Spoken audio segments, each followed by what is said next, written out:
جیسے کہ میں نے آپ کو کہا نا، جب ہم تنہا ہوتے ہیں نا، جب ہمارے ساتھ کوئی نہیں ہوتا، تو اس وقت زیادہ رجحان گناہوں کی طرف جاتا ہے، کیونکہ ہم لوگوں کے سامنے گناہ نہیں کرتے، کیونکہ ہمیں پتہ ہے کہ اگر لوگوں کے سامنے ہم نے گناہ کیا تو ہماری عزتوں کی واٹ لگ جائے گی، ہماری دھجیاں اڑ جائیں گی، لوگ ہماری رسپیکٹ کرنا چھوڑ دیں گے، لوگ ہمارے منہ پہ تھوکیں گے، ہمیں 2 موقع ماریں گے اور گھر کو چلے جائیں گے، اور آئندہ ہم سے ملیں گے نہیں، اور ہمیں بدنام کر دیں گے معاشرے میں۔ اتنے سارے ڈر ہوتے ہیں ہمارے ارد گرد، تو یہ ڈر، یہ خوف، یہ کیفیات ہمیں لوگوں کے سامنے گناہ کرنے سے روک دیتے ہیں، کیونکہ ہم اپنے آپ سے بہت محبت کرتے ہیں، ہم نہیں چاہتے کہ ہم معاشرے میں ذلیل ہو جائیں، ہم دنیا پرست لوگ ہیں نا، تو اس وجہ سے ہم نہیں چاہ رہے ہوتے کہ دنیا میں ہم لوگوں کی نظروں میں آ جائیں، دنیا میں ہماری عزت خراب ہو جائے، دنیا میں ہماری رسپیکٹ خراب ہو جائے، جس کی وجہ سے ہم لوگوں کے سامنے گناہ نہیں کرتے، کیونکہ ہم یہ بھی جانتے ہیں کہ لوگوں کو اگر ہمارا گناہ پتہ چل گیا تو ہم ایکسپوز ہو جائیں گے، لوگوں نے ہماری دھجیاں اڑا دینی ہیں، اس وجہ سے ہم لوگوں کے سامنے گناہ نہیں کرتے۔ ایک قدم نہیں اٹھاتے ہم گناہوں سے پیچھے ہونے کے لیے، لیکن 10 قدم اٹھاتے ہیں گناہوں کی طرف بڑھنے کے لیے،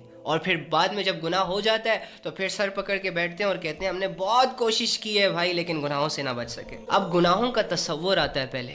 پھر وہ تصور آہستہ آہستہ کر کے خیال بن جاتا ہے، وہ خیال جب ہم زیادہ سوچتے ہیں تو پھر ہمارے ایکشن میں آ جاتا ہے، اور جب خیال ایکشن بن جاتا ہے تو پھر ہم سے گناہ سرزد ہو جاتا ہے، پھر ہم روتے ہیں کہ ہم گناہوں سے یہ کر رہے ہیں وہ کر رہے ہیں۔ بھائی ہم سارے گناہ اپنی مرضی سے کر رہے ہیں، کوئی غلطی سے نہیں کر رہے، کوئی بھول سے نہیں کر رہے، کوئی شیطان ویطان ہم سے گناہ نہیں کروا رہا، ہم خود گناہ کر رہے ہیں، اپنی چوائس سے گناہ کر رہے ہیں۔ کیوں؟ کیونکہ ہمارے دلوں میں اللہ کا ڈر نہیں ہے۔ کیوں؟ کیونکہ ہمارے دلوں میں لوگوں کی فکریں ہیں، اسی وجہ سے لوگوں سے چھپ چھپ کر کمروں میں جا کے گناہ کرتے ہیں،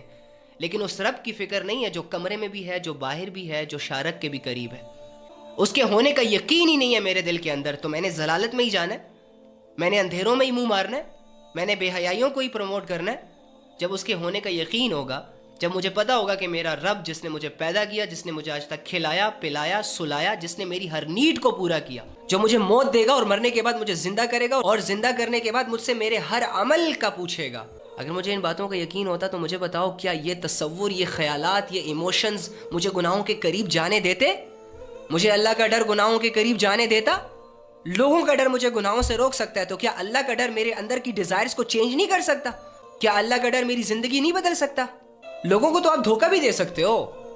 لوگوں نے تو منہ ادھر کرنا ہے، تم لوگوں نے اپنی ایکٹیویٹیز کر لینی ہے، ان کو پتہ بھی نہیں چلنا، لیکن اللہ تو 24 گھنٹے تمہارے ساتھ ہے، تم سو جاتے ہو پھر بھی وہ تم سے غافل نہیں ہوتا۔